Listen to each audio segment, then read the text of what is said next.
Kas tai yra hemorojus? Tai yra išangės kanalų varikozinių venų uždegimas. Dažniausia tai nėra senyvo amžiaus žmonių liga, tai yra darbingo nuo 25 iki 45 dažniausiai pasitaikančių pacientų susirgimas, kuris ypatingai apriboja mūsų įprastą veiklą. Tai reiškia, kad mes esame apriboti darbe, negalim sėdėti, jaučiam didelį diskomfortą, skausmą, kraujavimą. Ir iš tikrųjų tai hemorojus yra galvos skausmas ir kas yra įdomiausia, kad tiek vyrai, tiek moterys serga vienodai, tačiau susirgimo priežastys yra skirtingos. Ir šių dienų aktualiomis tai yra civilizacijos liga ir dažniausiai paplitimas yra žymiai didesnis yra vakarų šalyse.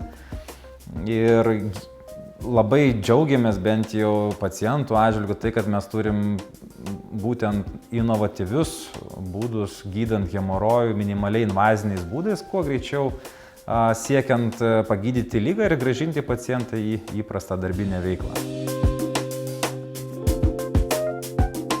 Dėl ko atsiranda hemorojus? Tai aiškios vieningos nuomonės nėra pasaulinėje praktikoje, bet kas įtakoja faktoriai, kurie nulėmė, kad mes dažniau galim susirgti šią ligą, jų yra pakankamai daug. Tai pirmas faktorius, kaip yra tuštinimosi sutrikimai, reiškia, kad pacientai turintys dažniau ar kietas, ar per daug skystas išmatas, susiduria su būtent hemorojomis serga. Kiti yra darbas, tai yra ar ilgai stovimas darbas, ar ilgai sėdimas darbas, stanginimosi bėdos. Jeigu mes per daug užtrunkame tualete, užsiminėjom ne tuo, ko reikia, būtent tai tas yra labai svarbu, kad mūsų neturėtumėm didelio diskomforto būtent išangės srityje.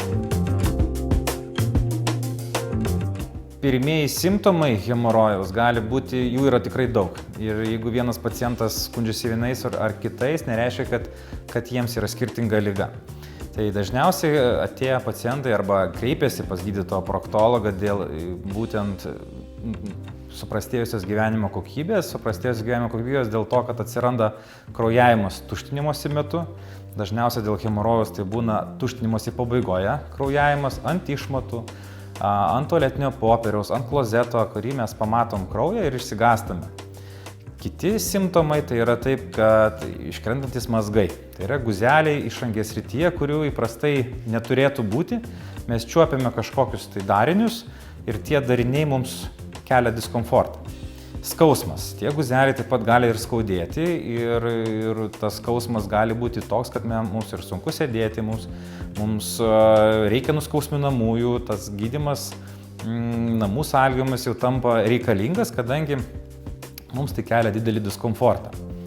Dar vienas iš simptomų yra, aišku, ir niežulys išangės srityje, tai galime ir nematyti tų hemorojinių mazgų ar kažkokių guzelių, bet mus gali vargyti tik chroninis, tai yra lėtinis išangės niežulys.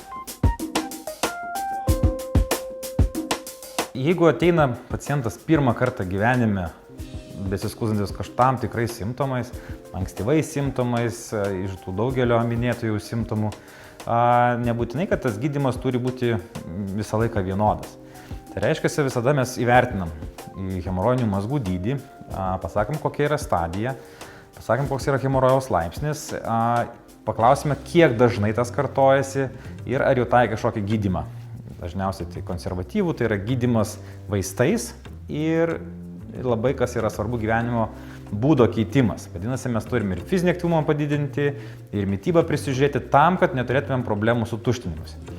Jeigu tas mūsų gydymas būna neefektyvus, tai gydymas yra konservatyvimis priemonėmis, pirmas tada pasirinkimo būdas, jau tada mes kalbam apie intervencinės procedūras. Dažniausiai šiais laikais naudojamas tai yra tausojančios audinius, be didelių kažkokių tai pjūvių atliekamos lazerinės operacijos. Tai reiškia, kad padaroma minimali trauma, tai reiškia mažas kelių milimetrų dūris ir jų metu mes siekiame neišpjauti, nepašalinti, o sukoguliuoti, tai yra termiškai paveikti hemorojinį audinį. Ir taip mes turime mažą traumą, bet didelį efektą į hemorojinį audinį. Dėl to mūsų sveikimas yra žymiai greitesnis lyginant su kitomis chirurginėmis, ypatingai didelius pjūvius paliekančios operacijas ir pagerina paciento pooperacinę savijautą ir greičiau jis gali grįžti į įprastą veiklą, ypatingai į darbus. Pooperacinė priežiūra, tokios tendencijos yra tas siekis kuo greičiau grįžti į įprastą veiklą, tai yra labai svarbu šiais laikais. Ir pacientai pirmas klausimas, jeigu aš noriu operuotis, kada aš galėsiu toliau dirbti.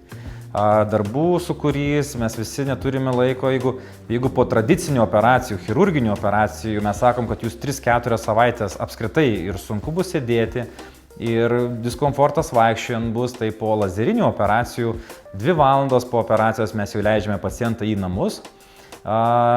Skausmas yra ženkliai mažesnis ir trumpesnis negu lyginant su pjūvio operacijomis, su didesnėmis hemorojų šalinimo operacijomis. Ir šiais laikais tai yra pakankamai greitas būdas, jeigu mes dirbame aktyvų darbą. Nerekomenduotina, jeigu tai yra fizinis darbas, greitai grįžti ir po lazerinės operacijos, rekomenduojam bet 10 dienų pailsėti. Tačiau jeigu mes dirbam ne fizinį darbą, kaip pavyzdys, jeigu mes dirbame ofise, sėdimą darbą, tas grįžimas į įprastą veiklą gali būti ir po 2 ir po 3 dienų.